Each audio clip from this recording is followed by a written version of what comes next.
Jail जानते हैं आप कहाँ है? कभी गए हो उस मिलिट्री स्कूल में? मैं खुद मिलिट्री स्कूल का पढ़ा हूँ। और आप परमवीर चक्र की बात कर रहे हो तो हम भी तमाम नाम गिना सकते हैं। माननीय सदस्यों से मैं आग्रह कर रही हूँ, मैं आपके सामने कहना चाहता हूँ, ये तो केवल मिलिट्री स्कूल गए हैं।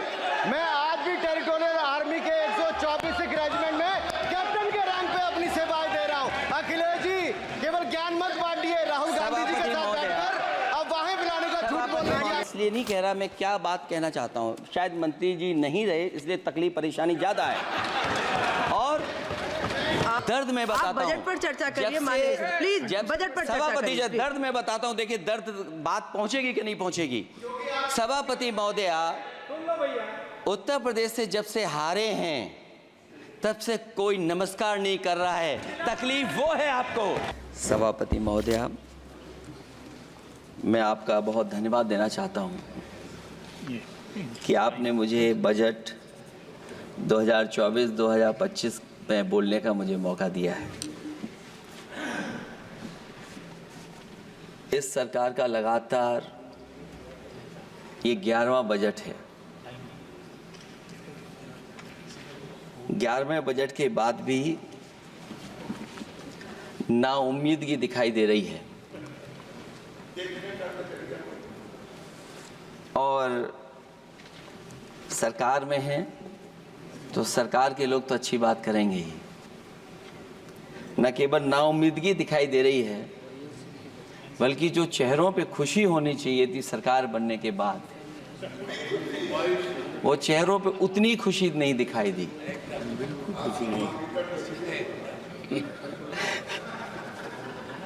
ये 11वें बजट में बेरोजगारों के लिए, युवाओं के लिए, गांव के लिए और उनकी तकलीफ परेशानी का जो मुद्दा है वो 9-2-11 दिखाई दे रहा है मुझे। महंगाई में घर चलाना, बच्चों को पढ़ाना और घर के बड़े बुजुर्गों की दवा इलाज से लेकर के महंगाई का जो सामना करना पड़ रहा है, ये बातें परिवार वाले बखूबी जानते हैं।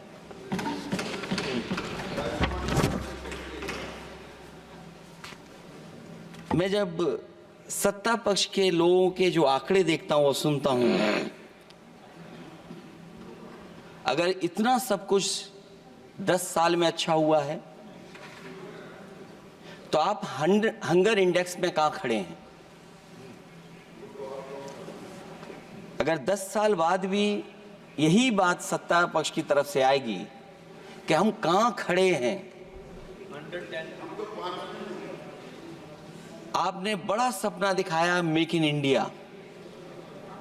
उत्तर प्रदेश जैसे बड़े स्टेट से सबसे ज्यादा लोकसभा के सांसद चुने जाते हैं। हमें कोई बहुत बड़ा प्रोजेक्ट नहीं मिला, कोई बड़ा प्रोजेक्ट नहीं मिला, प्रधानमंत्री जी मिले हमें। और अगर कोई सभापति महोदय कोई बड़ा प्रोजेक्ट मिला हो 10 साल में, कोई आईआईएम मिला हो, कोई आईआईटी मिली हो और जो ट्रिपल आईटी किसी समय पर उत्तर प्रदेश को मिली थी, क्या उसमें क्या सहयोग सरकार की तरफ से हुआ है? न केवल ये संस्थाएं बल्कि गवर्नमेंट जो एजुकेशन की इंस्टीट्यूशंस हैं वो सेंट्रल की तरफ से कौन सी नई आ गई? मेडिकल के क्षेत्र में कोई बड़ा संस्था आई हो? जो 2 एम्स आए हैं, मुझे याद है कि रायबरेली का एम्स भी समाजवादी सरकार में जमीन दी गई, उसके परिणाम है कि वह एम्स बन गया। गोरखपुर में भी जो एम्स आया, समाजवादी सरकार थी, जमीन दी गई, तब एम्स आया। और जो एम्स आ भी गए हैं अगर वहां 2, क्या उनमें पर्याप्त इलाज मिल पा रहा है?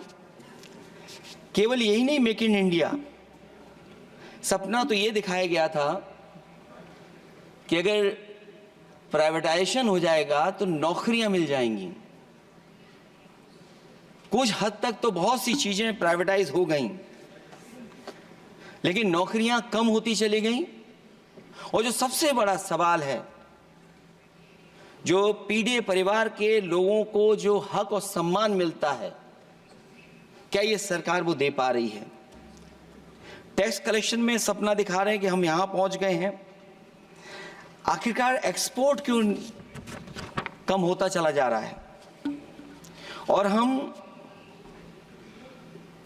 जो ट्रेड डेफिसिट है उसको कैसे खत्म करेंगे?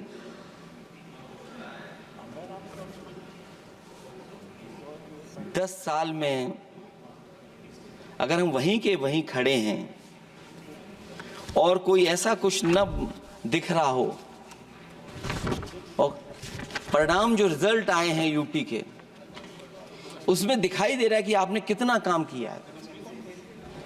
सभापति महोदय, अगर ये सब कुछ अच्छा किया होता तो क्या परिणाम ऐसे आए होते? जहां हारे ही नहीं हैं आप, सीटें ही कम नहीं हुई हैं,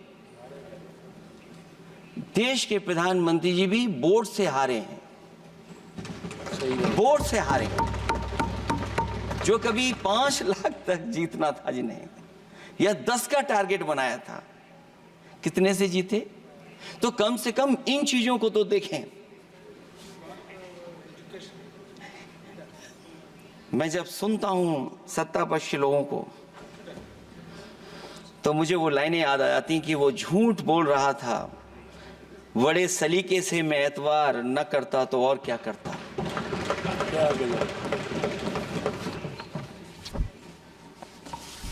मुझे याद है कि देश के प्रधानमंत्री जी ने जनकपुर में एक झंडा दिखाया था और उस बस में 35 लोग बैठ करके अयोध्या आए थे।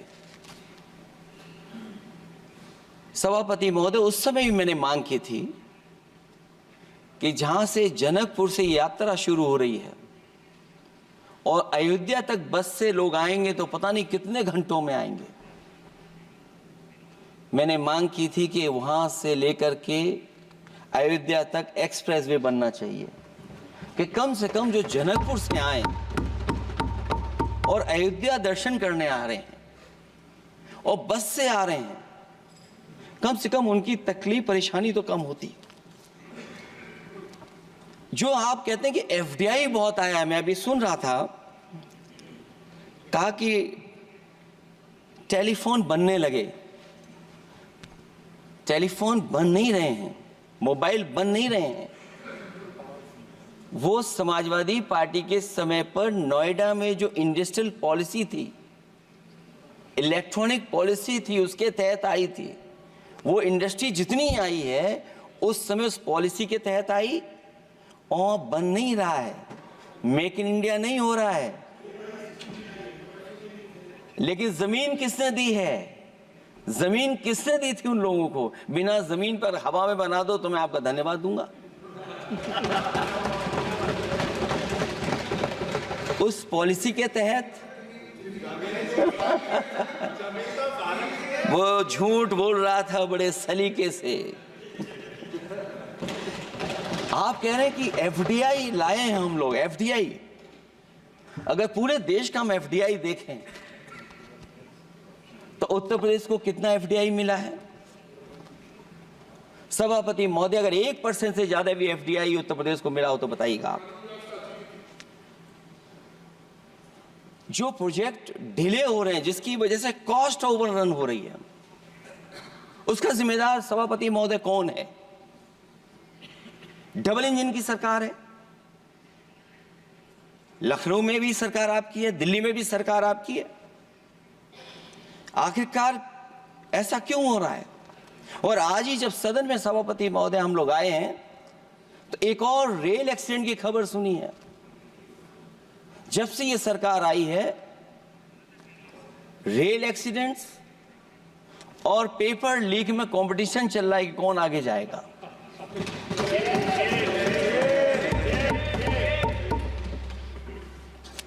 मैं तो अखबारों में पढ़ता था सभापति महोदय कि तोड़ फोड़ करके ये सरकार बनाते हैं।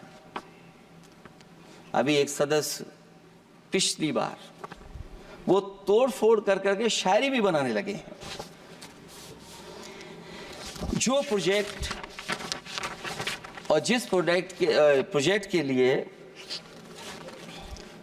प्रधानमंत्री जी एयरफोर्स का सबसे बड़ा हवाई जहाज हरकुलिस विमान लेकर के आए थे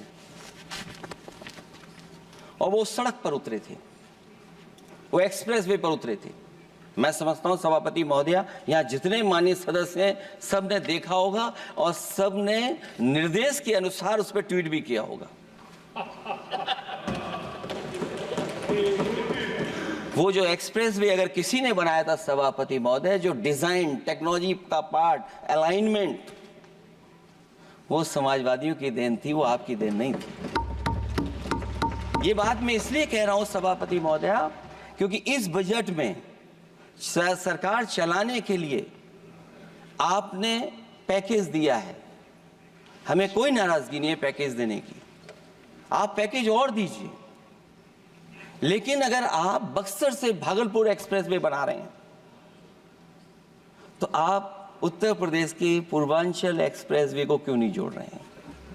और मैं तो कहूंगा आपसे कि केवल अगर आप 25 किलोमीटर जोड़ देंगे, जहां पूर्वांचल एक्सप्रेसवे रुक गया था, केवल 25 किलोमीटर आप जोड़ देंगे तो दूसरे काम को अपना जो बनाते हैं, आप ये कह पाएंगे कि दिल्ली से लेकर के आपने भागलपुर तक एक्सप्रेसवे दिया है। हाँ जी, वो अभी से नहीं, बहुत पहले से बन रहा है। बहुत पहले से बन रहा है। मैं ये नहीं कहना चाहता कि क्या दिया आपने, मैं ये कहता हूं कि अगर आप बक्सर से भागलपुर एक्सप्रेसवे दे रहे हैं केवल बिहार के लोगों को खुश करने के लिए, मैं उससे सहमत हूं कि आप बिहार की तरक्की के लिए एक्सप्रेसवे दें, लेकिन जो पखनपुरा, जो आखिरी गांव है जहां पर छूट गया है, वहां से आप क्यों नहीं जोड़ रहे हैं? और हमारे स्टेट के लिए आप कोई नया एक्सप्रेसवे क्यों नहीं दे रहे हैं? आप हमारे लिए क्यों नहीं दे रहे हैं एक नया एक्सप्रेसवे? आप दिल्ली के बजट से दे रहे हैं, आप यूपी अपने बजट से बना रहा है। आप बताइए कोई यूपी को आपने एक्सप्रेसवे दिया हो? कोई एक्सप्रेसवे नहीं दिया। और मैं तो कहूंगा, और याद दिलाइएगा अपनी सरकार को, एक बुंदेलखंड एक्सप्रेसवे बना था, अभी बताएंगे आपको उसका भी। सभापति महोदय, एक बुंदेलखंड एक्सप्रेसवे दिया सरकार ने, उत्तर प्रदेश सरकार ने, वो दिल्ली के बजट का नहीं है। मैं मांग कर रहा हूं कि दिल्ली के बजट से कोई एक्सप्रेसवे मिलना चाहिए। जो बुंदेलखंड एक्सप्रेसवे दिया, प्रधानमंत्री जी उद्घाटन कर करके वापस लौटे, अब रिपेयर का पैसा कौन देगा? वो आज भी रिपेयर मांग रहा है। सभापति महोदय, कोई कल्पना कर सकता है कि नया एक्सप्रेसवे बना हो जिसका प्रधानमंत्री जी ने उद्घाटन किया हो, वो आज रिपेयर मांग रहा हो? और वो एक्सप्रेसवे 6 लेन नहीं है, वो 4 लेन है। मैं इसमें भी सुझाव देना चाहता हूं, ये जो बुंदेलखंड वाला एक्सप्रेसवे है, ये अभी 15,000 करोड़ से ज्यादा का बना है स्टेट गवर्नमेंट का। इसको मुनाफा नहीं हो रहा, टोल कलेक्शन नहीं है बहुत ज्यादा। इसको सतना से जोड़ दिया जाए और बुंदेलखंड जहां से शुरू हो रहा है हमारे डिस्ट्रिक्ट इटावा से, कम से कम उसको हरिद्वार तक ले जाना चाहिए। अगर हरिद्वार से लेकर के सतना लोग चले जाएंगे तो शायद बुंदेलखंड के लोगों को भी लाभ होगा। और सबसे बड़ी बात है सभापति महोदय, दिल्ली और लखनऊ मिलकर के उन एक्सप्रेसवे की सेफ्टी से और उसकी डिजाइन से खिलवाड़ कर रहे हैं। जो इंडियन रोड कांग्रेस कहती है, जो डॉक्यूमेंट कहता है, वो ये कहता है कि मीडियन सड़क का 12 मीटर से लेकर के 14 मीटर होना चाहिए। आप जाकर के देख के आइए, जो पूर्वांचल वाला बना है उसका मीडियन कितना है? क्या भविष्य में आपने चलने वालों की सेफ्टी के साथ खिलवाड़ की है कि नहीं की है? ये आपको विचार करना पड़ेगा।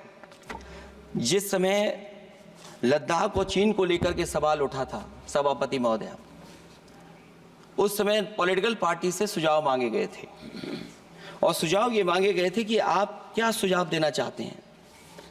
तो उस समय जो सुझाव समाजवादी पार्टी ने दिया था वो सुझाव ये था कि लिपू लेक से लेकर के आपके ग्वालियर तक 6 लेन हाईवे बनना चाहिए। कभी जरूरत पड़ने पर सीमाओं पर हमारी फौज का आना जाना जल्दी हो जाए। और मुझे याद है जो अखबारों में मैंने पढ़ा था, सरकार ने उसको स्वीकार कर लिया था कि 6 लेन हाईवे बनेगा वो। लेकिन जब टेंडर की बात आई तो सुनने में आया कि वो 4 लेन बनने जा रहा है। और अभी जब वो काम हो रहा है, जब काम मैंने दोबारा उसको देखा तो पता लगा कि डबल लेन पेव शोल्डर बन रहा है। सोचिए कहां 6 लेन बनाने की बात थी, आप डबल लेन पेव शोल्डर बना रहे हैं। और पता नहीं कौन उस हाईवे को डिजाइन किसने किया है डिजाइन, कि जितने भी कस्बे उसके आसपास पड़ रहे हैं, कस्बे वाले अब नाला कहां से बनाएं, घर ऊंचा करें कि सड़क को तोड़ें। बहुत सारे कस्बों को वो समस्या के संकट में डाल दिया है सरकार ने।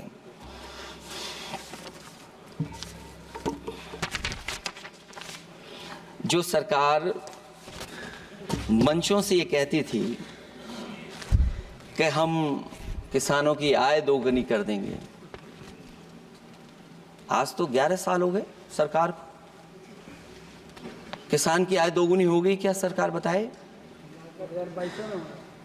और अभी मैं बहुत सारे माननीय सदस्यों को जब सुनता हूं तो वो कहते हैं कि हम एमएसपी दे रहे हैं।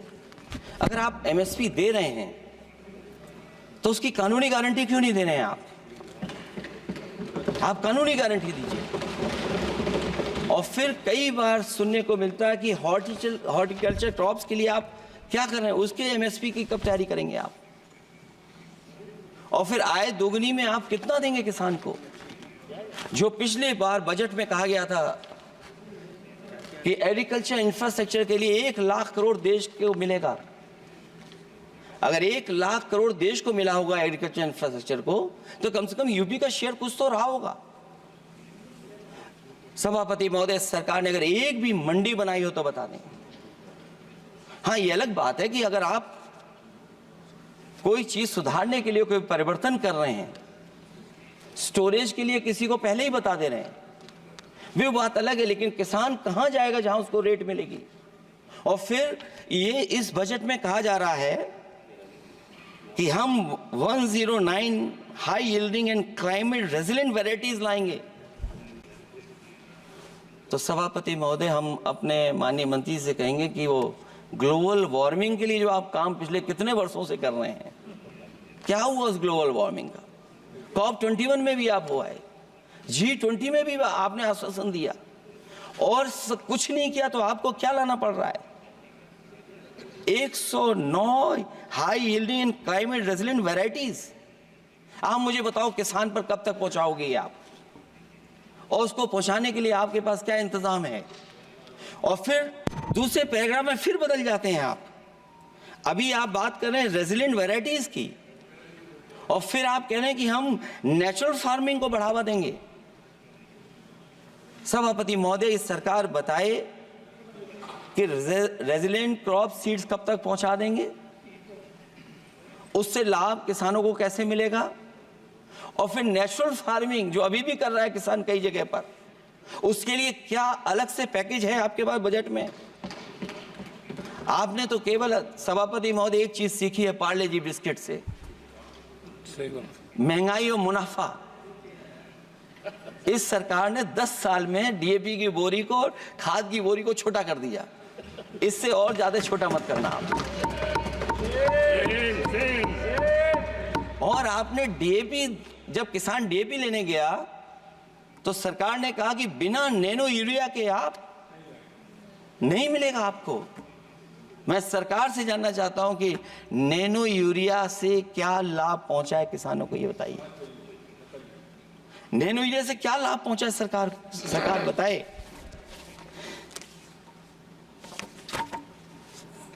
हमारे यहां बड़े बड़े आयोजन हुए सभापति महोदय, इन्वेस्टमेंट मीट के बड़े बड़े आयोजन हुए इन्वेस्टमेंट मीट के, और 5 लाख करोड़ के एमओयू साइन हो गए। 5 लाख करोड़ के। मैं ये सभापति महोदय, बजट हमारी क्या मदद कर रहा है उत्तर प्रदेश के उद्योग लाने के लिए? और ऐसे आयोजन हुए जिसमें देश के प्रधानमंत्री आए, देश के राष्ट्रपति आए और देश के जितने बड़े उद्योगपति सब आए थे। लेकिन आज यूपी को क्या मिला वहां पर? किसानों के लिए एग्रीकल्चर सेक्टर में बड़े बड़े एमओयू हुए, लेकिन आज जमीन पर कुछ नहीं दिखाई दे रहा है। मुझे याद है समाजवादी सरकार में, क्योंकि देश का सबसे ज्यादा उत्पादन दूध का अगर कहीं हो रहा है तो उत्तर प्रदेश में हो रहा है, और उस उत्पादन को बढ़ावा देने के लिए और इन्वेस्टमेंट लाने के लिए उस समय की सरकार ने फैसला लिया कि अगर बाहर से भी कोई डेयरी या डेयरी प्लांट लगाना चाहेगा तो उसमें सरकार सहयोग करेगी। और परिणाम यह हुआ कि गुजरात की 3 अमूल प्लांट लग गए यूपी में। तो मैंने उद्घाटन किए, एक डेयरी से हुआ तो देश के प्रधानमंत्री जी ने किया। लेकिन उसके बाद कोई नया प्लांट आया हो तो बता दें। जो अमूल से पुरानी संस्था है, क्या उसका सहयोग कुछ करेंगे आप लोग? क्या आप पराग का सहयोग करेंगे कुछ? न केवल दूध उत्पादन में उत्तर प्रदेश आगे है, बल्कि चीनी में और गन्ने की पैदावार में भी कभी आगे कभी पीछे होता है। किसानों को भरोसा दिलाया गया था कि उनकी भी आय दोगुनी हो जाएगी, उनको भी बहुत सुविधाएं दी जाएंगी, बिजली फ्री दी जाएगी। सभापति महोदया, उन्हें फ्री बिजली नहीं दी सरकार। ये आश्वासन था आपका। और आज अगर उत्तर प्रदेश पिछड़ इसलिए रहा है क्योंकि सबसे महंगी बिजली अगर कहीं कोई पा रहा है तो उत्तर प्रदेश पा रहा है। और मुझे याद है, क्योंकि बात ये मुझे इसलिए कहना चाहिए, बीजेपी के एक विधायक जो सबसे बुजुर्ग थे, वो देश के प्रधानमंत्री जी के क्षेत्र में बिजली 24 घंटे आए, उसके लिए वो धरने पे बैठ गए थे। वहां के अधिकारियों ने कहा कि बुजुर्ग हैं, इनका स्वास्थ्य बेहतर नहीं है, इनका धरना आप उठवा दीजिए। मैंने सभापति महोदय उनको बुलाया, मैंने उनकी बात सुनी। उन्होंने कहा कि प्रधानमंत्री जी के क्षेत्र में 24 घंटे बिजली होनी चाहिए। उसी दिन मैंने फैसला ले लिया कि प्रधानमंत्री के क्षेत्र में 24 घंटे रहेगी बिजली। और मैंने उससे मांग की सभापति महोदय कि उत्तर प्रदेश देश के प्रधानमंत्री को बनाने में सबसे बड़ा सहयोग किया है, इसका कम से कम बिजली का कोटा तो बढ़ जाए यूपी का।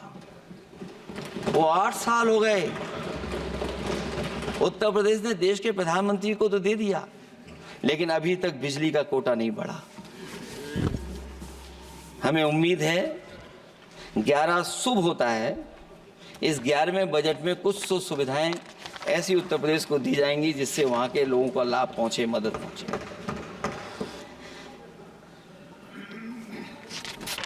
जहां किसान आत्महत्या कर रहा है,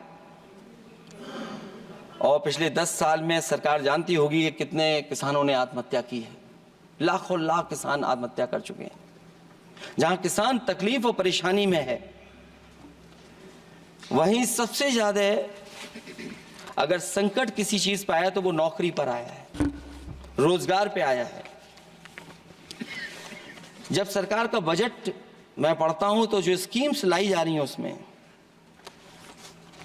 क्या ये स्कीम नौजवान को पक्की नौकरी दिलाएगी?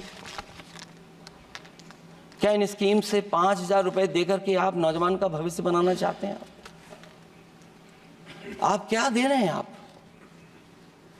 और मुझे तो ये लगता है कि जो वर्क फोर्स आप बना रहे हैं ट्रेनिंग देकर के सरकार के पैसे से, अंतोगत्वा इनको भी एक्सप्लॉइट वही लोग करेंगे, उद्योगपति। आखिरकार जब इतनी टेक्निकल, इतनी ट्रेन फोर्स होगी, तो आप ये मुझे बताइए कि उसके भविष्य क्या होगा।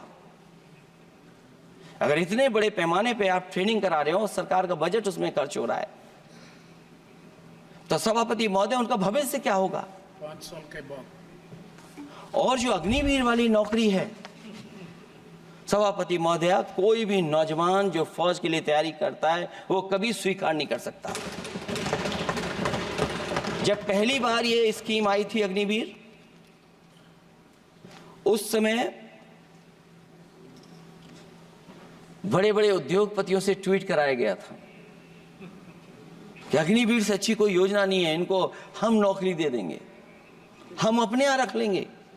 और शायद सरकार में बैठे लोगों को यह बात याद होगी, क्योंकि सरकार खुद स्वीकार करती है स्कीम ठीक नहीं है, तभी वो अपनी अपनी सरकारों से कह रहे हैं कि अग्निवीर वाले जो लौट करके आएंगे उन्हें कोटा दीजिए, आप नौकरी दीजिए।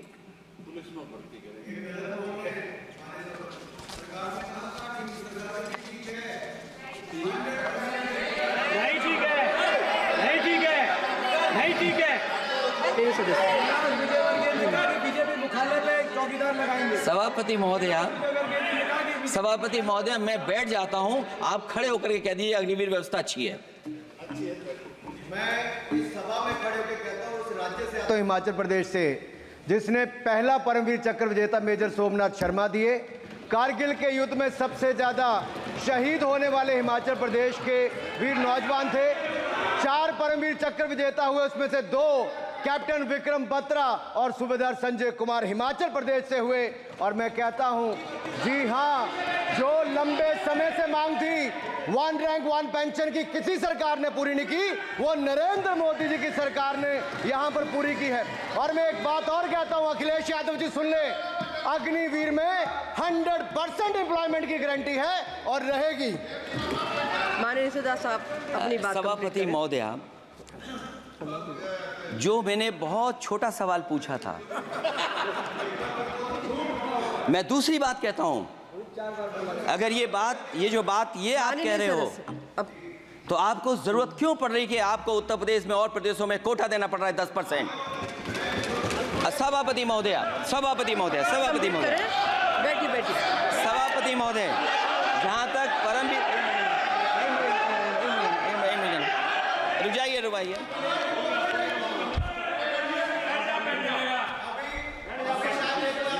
अरे सुनने दो। माननीय सदा साहब अपनी सभापति महोदय, सभापति महोदय, चैल जानते हैं आप कहाँ हैं? चैल जानते हैं आप कहाँ हैं? कभी गए हो उस मिलिट्री स्कूल में? मैं खुद मिलिट्री स्कूल का पढ़ा हूँ। और आप परमवीर चक्र की बात कर रहे हो, तो हम भी तमाम नाम गिना सकते हैं। माननीय सदस्यों से मैं आग्रह कर रही हूँ, आपस में चर्चा न करें। ये सभापति महोदय, ये सभापति महोदय, जी 1 मिनट से भी कम, मैं आपके सामने कहना चाहता हूं, ये तो केवल मिलिट्री स्कूल गए हैं। मैं आज भी टेरिटोरियल आर्मी के 124 रेजिमेंट में कैप्टन के रैंक पे अपनी सेवाएं दे रहा हूं। अखिलेश जी केवल ज्ञान मत बांटिए, राहुल गांधी जी के साथ बैठकर अब वाहें बुलाने का झूठ बोलने की आपको आदत पड़ गई। प्लीज बैठिए, प्लीज। माननीय सदस्य से मैं आग्रह कर रही हूं, आप अपनी बजट पर चर्चा करें। सभापति महोदय, आपका समय पूरा हो गया है, मैं प्लीज कंप्लीट करिए। सभापति महोदय, मैं इसलिए नहीं कह रहा, मैं क्या बात कहना चाहता हूँ, शायद मंत्री जी नहीं रहे इसलिए तकलीफ परेशानी ज्यादा है। और आप, अरे हमारा दर्द नहीं समझोगे, हम आपका दर्द चेहरे से पढ़ते हैं। अच्छा, दर्द मैं बताता हूँ, माननीय सदस्यों से मैं आग्रह कर रही हूँ, सभापति महोदय, दर्द मैं बताता हूँ। बजट पर चर्चा करिए, प्लीज बजट पर चर्चा सभापति, जब दर्द मैं बताता हूँ, देखिए दर्द बात पहुंचेगी कि नहीं पहुंचेगी। सभापति महोदय, उत्तर प्रदेश से जब से हारे हैं तब से कोई नमस्कार नहीं कर रहा है। तकलीफ वो है आपको। कंप्लीट करिए। वो वीडियो हमने देखा है कि कोई किसी को नमस्कार नहीं कर रहा है, कोई किसी को देख नहीं रहा है। चलिए, धन्यवाद माननीय। और जो अपने आप को बहुत ताकतवर कहते थे, बहुत ताकतवर कहते थे आप अपने आप को, जिसने हराया उसको नहीं ये हटा पा रहे हैं। अब बात समझ में नहीं आई ना? माननीय सदस्य, जिसने हराया उसको नहीं हटा पा रहे। और अगर माननीय सभापति सदस्य, महोदय, माननीय अग्निवीर सदस्य, व्यवस्था समाजवादी लोग स्वीकार ही नहीं कर सकते। आप बजट पर पूरी अपनी बात सभापति रखिए। महोदय, अग्निवीर स्वीकार नहीं कर सकते। आप अपनी जब भी चर्चा हम रखिए, सत्ता में आएंगे, साल 2 साल, ये चलने वाली सरकार नहीं है, गिरने वाली सरकार है, याद रखना। माननीय सदस्य, और देखिए, आप क्यों नहीं समझ रहे हो? साइकिल हमारा चुनाव चिन्ह है, साइकिल ही आपको सरकार चलवा रही है। जिस दिन साइकिल हट गई, आप कहां बैठे मिलोगे? और दूसरे हमारे साथी हैं जो हमें लेकर के यहाँ लाए थे। माननीय सदस्य, मैं आग्रह कर रही हूँ, कंप्लीट करिए। सभापति महोदय, मैं 2-3 बातें कहता हूँ यूपी को लेकर के मैं मांग करता हूँ। कंप्लीट करिए आप। सभापति महोदय, चंबल एक्सप्रेस वे बनना चाहिए, क्योंकि देश का सबसे बड़ा एक्सप्रेस वे जो 1 लाख करोड़ का बना है वो दिल्ली मुंबई से है। और यूपी को क्यों नहीं जोड़ रहे हैं आप? गंगा को लेकर के सब चिंतित हैं। गंगा की सफाई अभी नहीं हुई है। जो बजट गया पता नहीं कहां चला गया, किसी को नहीं पता। जैसे पानी बहा वैसे ही बजट भी चला गया। दूसरा, क्योंकि मंत्री जी बैठे हैं, वो जानते होंगे मंत्री जी कि देश की सबसे अच्छी लाइन सफारी बनी है इटावा में, और उस लाइन सफारी को बनाने में हम लोगों को बहुत समय लगा, क्योंकि एक लाइन सफारी, एनिमल सफारी अगर बननी हो, उसको बनाने में बहुत टाइम लगता है, बहुत जगह से परमिशंस लेनी पड़ती हैं। हम लोगों को परमिशंस नहीं मिली, और क्योंकि वो प्रोजेक्ट अच्छा है, एशियाटिक लाइन्स की ब्रीडिंग शुरू हो गई वहाँ पर। ये सरकार इसलिए नहीं शुरू करना चाहती है क्योंकि वो समाजवादियों ने बनाई है। पहली बार देश में एशियाटिक लाइन्स पैदा हो रहे हैं। नहीं, वहाँ पर इटावा में पहली बार हो रहे हैं, और वो इसलिए नहीं शुरू कर रहे हैं। और वो शेर मैं बता दूंगा आपको, शेर आया था कि कोई और आया था, वो कहानी मैं नहीं पढ़ूंगा यहाँ पर, फिर मैं बोल दूंगा तो फिर कहोगे कि क्या बोल दिया मैंने, इसलिए मत बुलवाइए तो ही अच्छा है। कि कुछ तो धन्यवाद माननीय सदस्य, धन्यवाद। कुछ मत बुलवाइए मुझसे।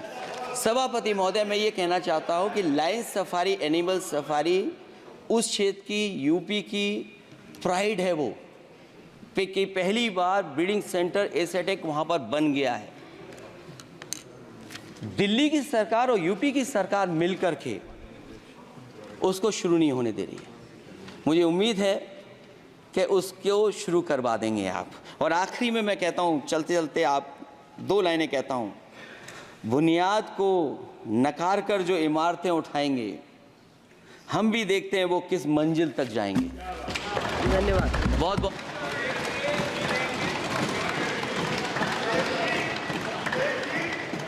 अखिलेश जी, कुछ ज्ञान माननीय विपक्ष के नेता को भी दे दीजिए। आपने अच्छा भाषण दिया, उनको भी सिखा दीजिए। हालांकि अयोध्या को मैंने कहा हम काम नहीं रोक रहे हैं, लेकिन सभापति महोदय मैं कहना चाहता हूं, इन लोगों का कौन टाउन प्लानर है, कौन आर्किटेक्ट है, मैं नहीं जानता हूं, लेकिन ये जब सरकार से चले जाएंगे तो विश्व की सबसे बढ़िया नगरी अगर कोई बन करके दिखाएंगे तो वो अयोध्या नगरी होगी। माननीय सदस्य, क्योंकि इससे बड़ा सम्मान और कोई नहीं हो सकता।